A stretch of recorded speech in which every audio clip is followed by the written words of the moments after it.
Captain Ray Carter was tired. His ship, the Firefly Echo, had just docked at an old trade station floating near the edge of the Navari sector. He planned to refuel, grab some supplies, and get out. No drama, no missions, no rescues, just peace.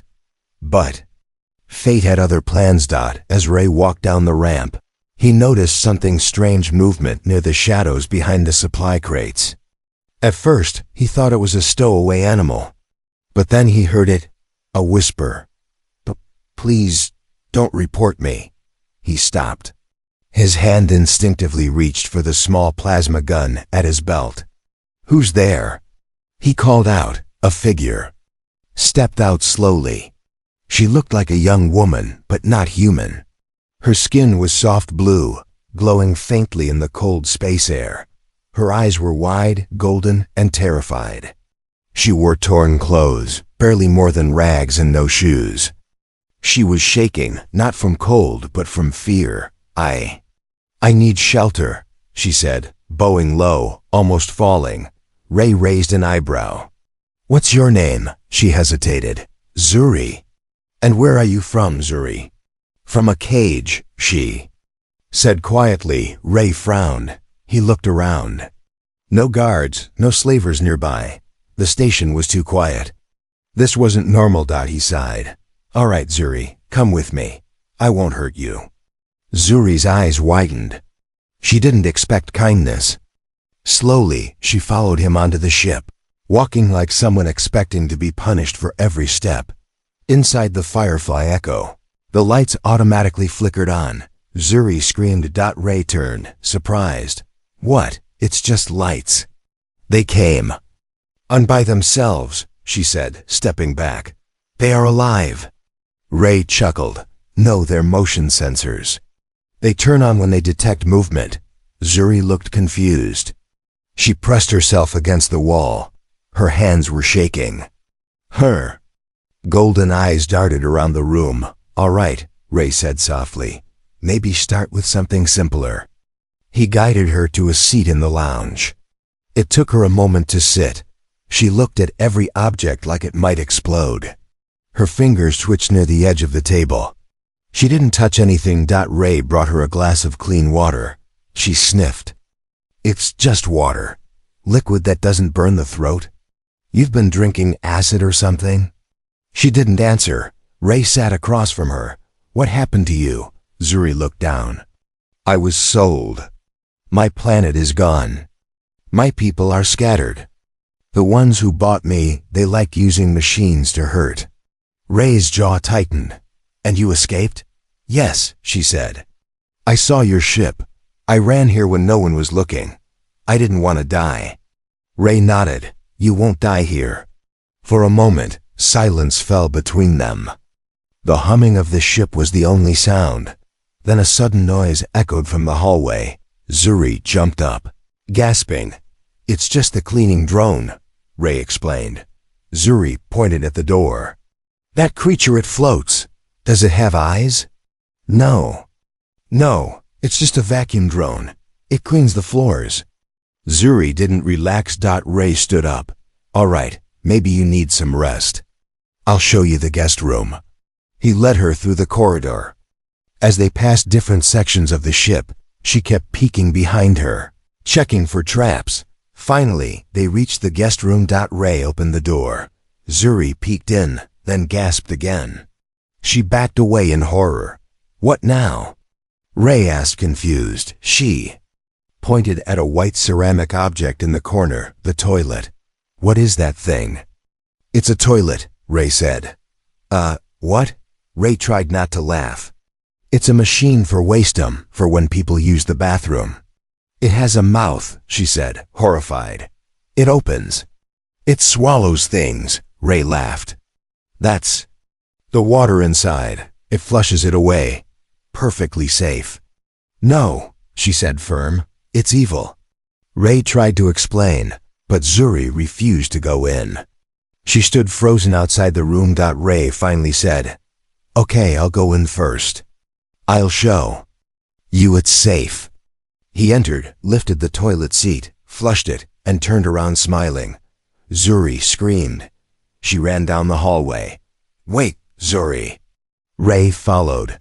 He found her in the corner of the lounge, curled up, arms over her head.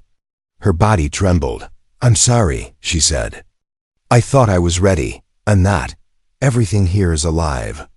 Everything has a hidden purpose." Ray sat beside her. "No," he said gently. "Everything here has a use. But none of it is meant to hurt you, I promise." Zuri looked at him, her eyes watery. "You're not like the others," Ray smiled. "No, I'm not," she nodded slowly. Then whispered, "But that toilet is a monster." Ray chuckled. "We'll deal with that tomorrow." Zuri refused to sleep in the guest room. The lights flickered too much, the walls whispered, and the toilet kept making noise like it was breathing. So Captain Ray set up a cot for her near the cargo bay, far away from anything with pipes, buttons, or blinking lights. She curled up in a blanket, hugging her knees, eyes wide open. Sleep didn't come easy, but the next morning, she woke to something worse than machines. People.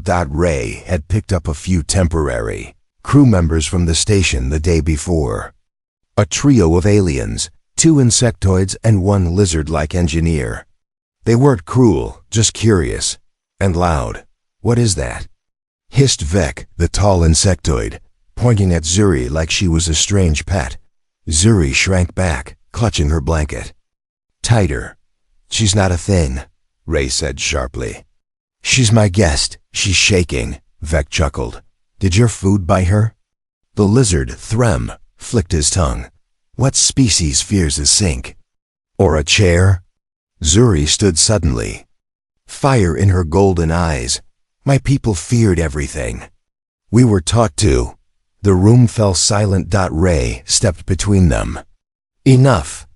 If you can't respect her, you don't belong here." The crew backed off, mumbling. Ray turned to Zuri. "Come on. I'll teach you some basics, things you'll need to live on a human ship." Lesson 1. The door button. Ray pointed at the pity silver square next to the door. "Press this to open the door." Zuri stared at it. "Will it shout?" "No." "Will it shock?" "No." She reached slowly and poked it with 1 finger. Swish. The door opened. Zuri jumped back 5 steps and hit a box. Ray sighed. "Okay, progress." Lesson 2. The food dispenser. "This machine gives you food," Ray said. "Just talk to it." Zuri eyed it like it might bite. He pressed a button. "Firefly menu. Chicken broth, please." A cup slid out, steaming slightly. Zuri gasped. "It made food?" Ray grinned. "Want to try?" She nodded, stepped forward, and poked every single button at once. Suddenly, the machine beeped, then started pouring purple soup onto the floor. "Whoa!" "Okay, 1 button at a time." Ray laughed. Grabbing a towel, Zuri looked mortified. "I broke it." "No, you just taught it how to throw a tantrum," Ray said. She smiled a little. Lesson 3. The fork. Zuri held the fork like a weapon, narrow end pointing out. Ray handed her a bowl of noodles. "You eat with that," he said. Zuri stared. "How? It has claws." "No, it helps you pick food." She tried. The fork slipped. The noodles fell, again, and again. By the 5th try, she growled. "It's mocking me," Ray chuckled. "Yeah, forks do that. Try turning it sideways." She managed to stab a noodle and proudly held it up like a trophy. Ray clapped. "Now you're a warrior of spaghetti." Zuri laughed a soft musical sound. That made Ray smile. Later that day, Zuri walked alone into the ship's hallway. She didn't scream at the lights this time. She didn't run from the wall panels. Her steps were slow but steady. Then she passed the guest room and froze again. The toilet sat inside, silent. She crept closer, peeking around the door. Its lid was up. It looked like a gaping mouth. Zuri whispered, "I know you're watching me." Ray's voice made her jump. "Want to try flushing it again?" She gave him a glare. "Only if I can wear armor." Ray held up a towel like a cape. Deal. As they walked to the cockpit later, Zuri asked, "Why do you use so many machines?" Ray thought for a moment. To make life easier. But they take over. You don't even cook your food. Sometimes we do, but machines help us do more. Explore, heal, communicate. Zuri nodded slowly. On my world, machines were not friends. They were gods, cruel gods. They whipped us, scanned us, chose who lived. Ray's voice softened. That's not how we use them. On this ship, they serve us, not the other way around. Zuri looked at the glowing screen in front of her. Then maybe. I'll make one, my friend. That evening, Ray introduced her to something new: music. He tapped a few buttons, and a soft melody began to fill the room. Gentle tones, slow beats, peaceful rhythm. Zuri sat quietly for a while, then closed her eyes. "This," she said, "is beautiful. It's just an old Earth song." Zuri stood up, moving slightly to the beat. Ray smiled. "You're dancing." Zuri opened her eyes, surprised. "I don't know how." "You're doing it already." She laughed again, and this time it wasn't scared. It was real. Zuri sat in the dark, far from the crew, legs tucked close to her chest. The music was off now. The laughter from earlier felt like a dream. She stared at the corner of the engine room where the shadows didn't move, where machines stayed silent. Ray watched her from the doorway for a moment, then entered, carrying 2 hot drinks. He sat next to her without speaking. He handed her a cup. She stared at it. "No buttons?" she asked. Ray smiled. "No buttons, just hot chocolate, human comfort food." Zuri took it carefully, held it close, and let the warmth spread through her hands. Her shoulders dropped. A deep breath escaped her lips. "I thought we escaped him," she whispered. "Korsh." Ray stayed silent. "He brands people, you know," she said, voice shaking. "Not with fire, but machines, metal spiders. They hold you down. They cut, they mark. You wake up, and your name is gone." Ray clenched his fist but said nothing. "I had a name before Zuri," she continued. "My mother gave it to me when I was born on a quiet hill. It meant dawnlight, but the machines erased it." Korsh called. "ME Unit ZR11. I became a product." Ray looked at her. "You're not a product, you're a person." Zuri blinked. "You say that so easily. On my planet, machines made people forget they were people. They told us what to eat, when to sleep, when to cry. We didn't even own our tears." She turned to him. "But you joke with your machines. You name them. You laugh at toilets and forks."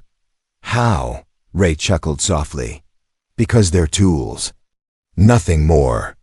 We use machines to make life better, not to control it." Zuri stared at him. "My people thought machines were life, that they were gods." Ray shook his head. "No machine is a god, not on my ship." Later that day, Ray brought her to the repair room. He had taken apart one of the old cleaning bots and laid the parts across the table, like a puzzle. "You want me to touch that?" Zuri asked, hesitating at the door. Ray nodded. "You've avoided every machine so far. Now I want you to meet one face to face, but this time on your terms." She stepped closer. The parts didn't move. The wires didn't spark. The lights were off. It looked dead. She picked up a round lens, curious. "This is its eye?" Ray nodded. She studied it. Then another piece. Then another. "I thought they were all dangerous. But they're not alive. They don't feel. They just follow orders." "Exactly." Zuri traced a wire with her finger. "I always wondered, what would happen if one followed my order?" Ray leaned in. "Try it." Together, they reconnected the bot just enough to make it respond. Zuri typed a single command: "Play music." Small speaker clicked, and the same melody from last night filled the room. Zuri's lips trembled.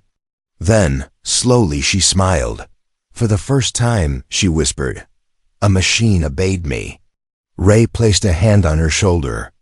"You're not weak, Zuri. You just needed a place where no one holds the remote." That night, Zuri slept in the guest room. She didn't scream at the lights. She didn't hide from the toilet. She even flushed it once, and didn't run away. Ray watched the security feed and shook his head, smiling.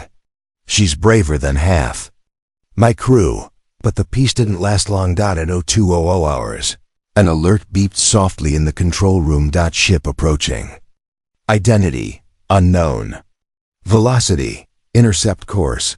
Ray rubbed his face, tapped a few keys, and pulled up the scanner feed. It wasn't a trade ship. It wasn't friendly. He zoomed in. The hull bore the faded red claw mark of the Slaver Guild. Ray cursed under his breath. "Korsh," Zuri entered a moment later, rubbing her eyes. "Why are we stopping?" Ray turned, trying to stay calm. "We're not." "Someone's coming." Zuri looked at the screen. Her skin went pale blue. "That ship, I know it. It's his." Ray nodded. "But we're not giving you up. He'll scan your ship. He always finds his property." "You're not property," Ray said. "But he thinks I am," she replied. Ray looked into her eyes.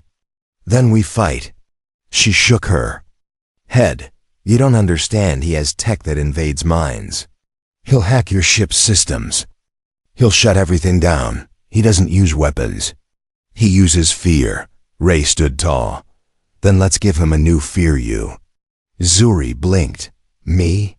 You've learned how to open doors, use machines, command bots. Now it's time to turn them into weapons." Zuri stood in the middle of the ship's training room, staring at the hovering drone in front of her. It blinked twice, beeped, then projected a holographic screen into the air. "Welcome, Zuri," the AI said in a cheerful voice. "Today's lesson, Human Tech Level 1. Ray crossed his arms, watching from the side. "You ready?" Zuri turned her head. "This drone sounds happier than you." "Because it hasn't been punched in the face yet," Ray said. Zuri smiled nervously. The drone made a chirping noise like it was giggling. Lesson 1. Opening a sealed door during emergency. AI spoke calmly. "In case of power failure, door panels require manual override." A fake door appeared from the floor, sealed tight. "Twist the handle," Ray said. "It's old school, no buttons, you'll like it." Zuri studied the handle like it might bite. She tried twisting it. It didn't move. She growled. "It's stuck." "Put your weight into it," Ray encouraged. Zuri grabbed it with both hands and yanked. Suddenly, the entire fake wall tipped over, crashing loudly to the ground. Ray blinked. "Well, that's one way." Zuri dusted her hands. "I defeated the door." Lesson 2. How to use a human computer. The screen lit up. "Please enter a command." Zuri poked the keyboard. Then again. Nothing happened. "Try typing a word," Ray said. She typed, "Food, please." The system responded, "Error, unknown command." She frowned. "Why doesn't it understand me? It's a computer, not a mind reader." "I don't want a tool that only listens to certain words," she said. "That's how Korsh controlled. US, speak wrong, get punished." Ray stepped forward. "That's why we learn, not so machines control you, but so you control them." Zuri nodded. She typed slowly, "Play music." The system responded, "Now playing Earth Jazz." Her smile returned. Lesson 3. Tools and their tricks.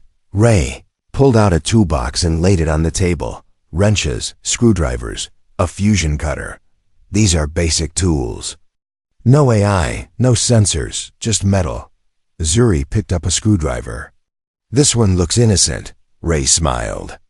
"Until you put it near a loose panel. Try fixing that loose bracket on the console." She climbed up carefully, placed the tool, and twisted. Then sparks exploded. Zuri fell back, shouting, "It bit me." Ray rushed to her. "Just a wire surge, not your fault." Zuri sat up. "Machines don't like me." Ray replied, "Or maybe they're just scared of what you'll become." Later in the lounge, Zuri stared at a fork again. This time she twirled noodles like a pro. "You know," she said, "the toilet isn't the scariest thing anymore." Ray grinned. "What is?" Zuri pointed at the laundry bot. "It tried to take my pants while I was still wearing them." Ray choked on his drink laughing. Zuri tilted her head. Was that malfunction or flirting? Ray held up his hands. "I'm staying out of that one."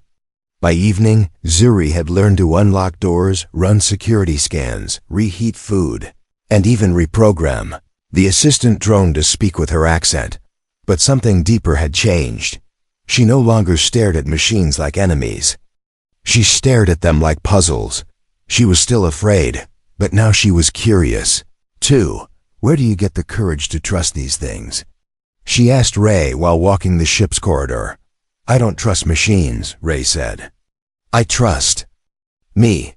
I trust I'll know what to do if they go wrong." Zuri nodded. "Then maybe it's time I start trusting myself too." That night, alarms flashed red. Ray ran to the bridge. Zuri was already there, fingers flying across the console. "What's happening?" Ray asked. "They're scanning us," Zuri said, focused. "Korsh's ship is using a silent breach program. It's trying to access our internal AI through ghost frequencies." Ray blinked. "You understood that?" "I watched your training logs," she said, "and I added my own firewall." She tapped a final button. The ship's systems lit up with glowing blue energy. Zuri's custom signal. "They tried to take control," she whispered, "but this ship speaks my language now." The intrusion stopped. The screen went dark. Zuri stood in the engine bay, surrounded by glowing wires and blinking lights. Her face was calm, but her eyes sharp. She had transformed. No longer the scared girl afraid of toilets and doorknobs now. She was building traps. Ray watched her from the doorway, arms crossed. "You really rewired the waste management system into a power burst trap." Zuri turned and smiled. "If Korsh steps 1 foot into the air filtration chamber, let's just say he'll get a very clean explosion." Ray gave a low whistle. "Remind me not to make you angry." The crew gathered in the control room. Ray laid out the plan. "Korsh's ship is bigger and armed," he began. "We can't outrun him. So we'll let him make him think he won." Vec the insectoid hissed. "That's madness." Zuri stepped forward. "No, it's bait." She pressed a button. A 3D hologram of the Firefly Echo appeared, now filled with traps, miswired doors, false control panels, and airlocks waiting to eject anyone who stepped in without the right code. Threm, the lizard engineer, blinked. "You designed this in 1 day?" Zuri tilted her head. "Machines listen to me now," Ray continued. "The key is the act. Zuri will pretend to be surrendered. I'll look like I betrayed her. Korsh loves humiliation. He'll walk right into that." Zuri looked away. Her hands trembled. "I don't want to wear the collar again." Ray paused. "You don't have to. We'll fake it. Magnet lock, no pain, no control." She slowly nodded. "I'll do it. For all the others still in cages." Ray placed a hand on her shoulder. "You're braver than any soldier I've known." The moment came. Red lights flashed. Korsh's ship had docked. Zuri stood at the main bay, dressed in rough cloth again. A mock collar on her neck. Her golden eyes were cold, but not with fear. With focus. Ray walked in front of her, pretending to drag her. Korsh entered like a king, tall, red-skinned with glowing rings floating behind his back. His black eyes swept the room. Well, he purred. "You did hide her well, human, but even rats squeak when cornered." Ray gave a fake nod. "I want her off my ship, she's trouble." Zuri bowed low, silent. Korsh stepped forward, claws reaching. "She'd be punished for making me chase her across the stars." That's when Zuri whispered, "Step 3 complete." Korsh blinked. "What?" Suddenly, boom. The door behind him locked and flooded with light. The walls turned red. Ray pulled Zuri back and shouted, "Go, go!" Inside the trap, Mazakorsha's guards stormed in, but the lights began to flicker. One touched a panel. Zap. He collapsed. Another opened a door and got slammed into a gravity shift chamber. Zuri, from a hidden console, guided every trap, this hallway to pressurize. That corridor turned the gravity upside down. Ray grinned. "Are you sure you were ever a prisoner? You fight like a tactician." Zuri's voice was calm. "I studied fear, now I use it." Korsh reached the control core, only to find a toilet. He scowled. "Is this a joke?" Zuri's voice echoed from the wall speakers. "Yes, and the punchline is flush. Whoosh." The fake core turned into a suction blast, throwing Korsh into the wall. He roared, clawing at the floor. "You think you've won? I'll break you again." Zuri's voice hardened. "No, you broke ZR-11, but I'm Zuri, and I choose who touches my machines now." Ray met her at the escape pod bay, sweat on his brow. Time to eject Korsh's ship. Zuri slammed the final button. With a mighty lurch, the docking bridge blew apart. Korsh's ship detached. Spinning into space, its systems scrambled by. Zuri's virus. Silence. Then the control screen blinked. Intruder detached. Threat level 0. Zuri finally breathed. The crew erupted into cheers. Even Vec clapped his claws together. Threm whistled. "I've never seen a trap layout that artistic." Zuri smiled, exhausted. Ray walked up. "You didn't just be him, you taught the ship how to fight." Zuri looked around. "I think it taught me too." Asterisk. The Firefly Echo floated silently through deep space, scarred from the fight but still intact. Inside, Zuri sat alone in the dark observation chamber, eyes locked on the blinking message screen. The signal pulsed steadily, soft, rhythmic, like a heartbeat from the grave. Origin, Zarnes 9, her homeworld. A planet that was supposed to be glassed, ruined, uninhabitable. Ray entered quietly. He didn't speak at first. He knew the look in Zuri's eyes, shock mixed with hope, and something even heavier. "Guilt. I don't understand," she whispered. "We all thought it was gone, burned from orbit, no life left, no signals. Until now." Ray stepped beside her. "Can you read it?" She nodded. "It's old Zarnik dialect. Faint. It says, 'We are alive. Help us.' Coordinates locked, please."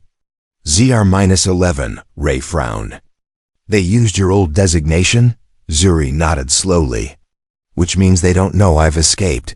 They think I'm still Korsh's." Ray crouched beside her. "Then we go.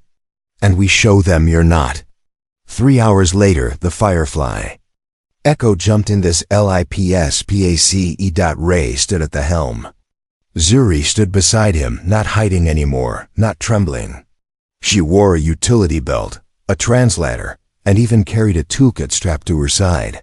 Threm leaned over a console. "We sure this isn't a trap?" "Korsh's friends could have set this up," Zuri spoke firmly. "I know my people's voice." That message was scared but real. "And if someone is alive back there, I'm not turning away." Vec hissed but didn't. Argued. Ray looked over. "Prepare the shields. Just in case we find ghosts or worse." As the ship dropped out of slipspace, the crew gasped. Zarnes 9 was not dead. The planet still looked scarred, blackened jungles, broken cities, burned skies, but the scanners lit up with hundreds of faint life signs buried underground. Ray adjusted the screen. Some kind of bunkers, deep tech hidden from orbit scans. Zuri's breath caught. "My father talked about them once. Emergency vaults, built before the occupation. We thought the slavers destroyed them all." A signal pinned stronger. This time, to any command unit, ZR-11, report. Rescue protocol status, survivors low, systems failing. Ray turned to her. "They still think you're one of them," Zuri nodded. Then let me pretend one last time. The crew dropped a stealth pod on the surface. Zuri went down alone. Dressed in a mix of human gear and her old slave uniform, she carried two things: a hidden comlink and a device Ray gave her before she left. "Push this if anything goes wrong," he had said. "The Firefly Echo will break the sky to reach you." Zuri smiled then. But now, her smile was gone. Inside the underground facility, everything was rusted and cold. Machines groaned. Lights flickered. The air tasted like ash. Zuri moved carefully, her footsteps echoing in the silent halls. Every corner whispered of old pain. Every doorway reminded her of chains. Then she heard voices, faint, weak, children, elders, fewer than she imagined, but real. She found them gathered in a central chamber, 30 survivors, dirty, thin, eyes full of fear. They all turned when they saw her. One older woman stepped forward and whispered, "ZR11?" Zuri took a deep breath. "Not anymore. My name is Zuri, and I've come back, free." At first, no one spoke. Then the silence broke with cries.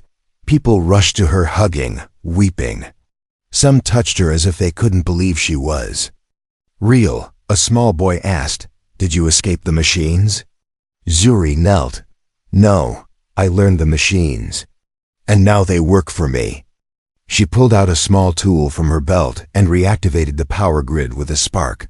Lights returned. Doors opened. Heat flowed again for the first time in years. The people gasped. "You control the systems?" The elder asked. Zuri nodded. "No more begging, no more hiding. It's time to leave." Suddenly, boom! The ground shook. Zuri turned. Something was coming. Something huge. She rushed to the surface entrance, eyes wide. A black slaver ship hovered in the burning clouds above Korshes. "Back up," Ray's voice crackled through her earpiece. "Zuri, we picked up movement. That's not Korshes' personal cruiser, but it's his fleet's emblem. A sweeper-class collector. Heavy arms, what do we do?" Zuri's voice was calm. "We don't run." She returned to the underground command station. She plugged her toolkit into the wall, accessing the bunker's defense systems. "Outdated tech," she muttered, "but still alive." She worked fast, rewiring drones, redirecting fuel lines, even converting old mining bots into mobile cannons. Ray shouted through the link, "We're coming in hot." Zuri replied, "Don't. I've already started the fireworks." The ground trembled beneath Zuri's feet. Above, the slaver sweeper-class ship hovered like a beast preparing to strike. Its dark hull blocked out the sky, casting a cold shadow over the ruins of XARN-9. But below, deep inside the old bunker, something had awakened. Zuri stood at the command terminal. Cables wrapped around her arms, sparks dancing across the floor. Her golden eyes didn't blink. Her fingers flew across the keys. Ray's voice crackled through her earpiece. "Zuri, we've entered low orbit. That ship above you is charging. Plasma weapons, you have maybe 2 minutes." Zuri didn't flinch. "I only need one." The children and elders had been moved to the deepest vault.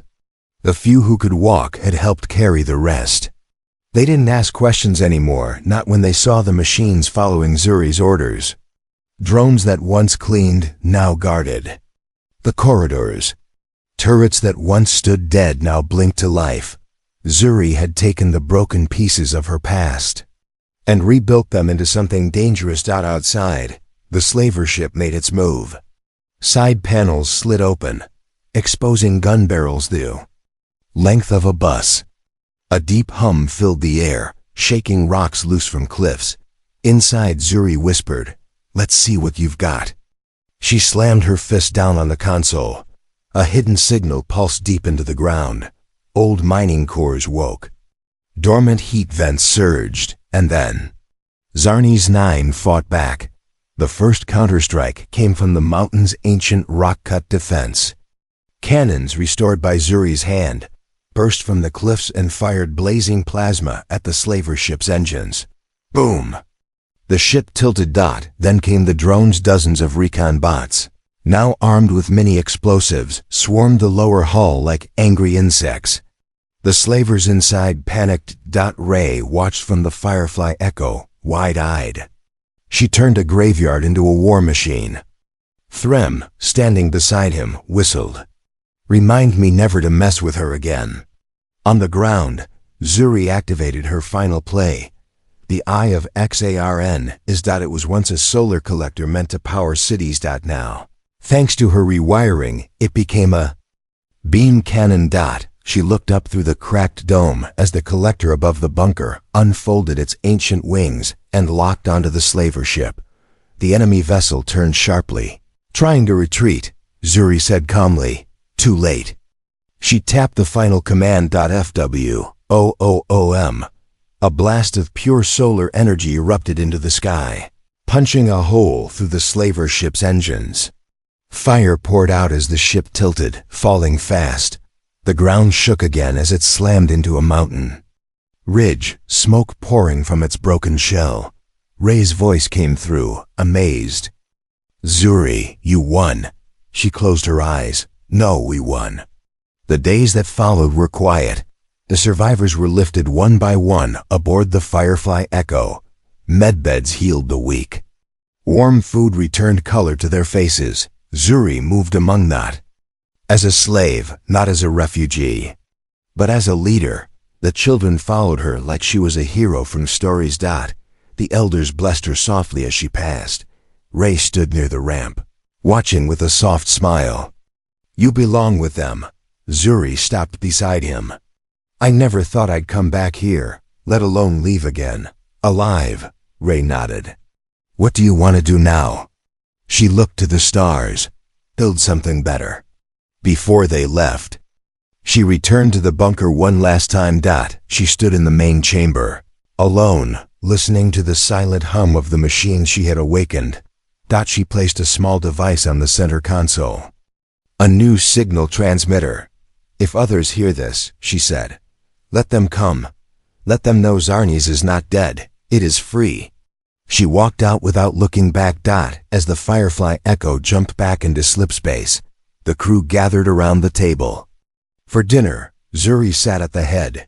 Threm handed her a fork. Still think it's a weapon? Zuri grinned. Only when I'm hungry. Laughter filled the room. Then Vec raised his cup. To the girl who taught machines to listen and made the past afraid of her.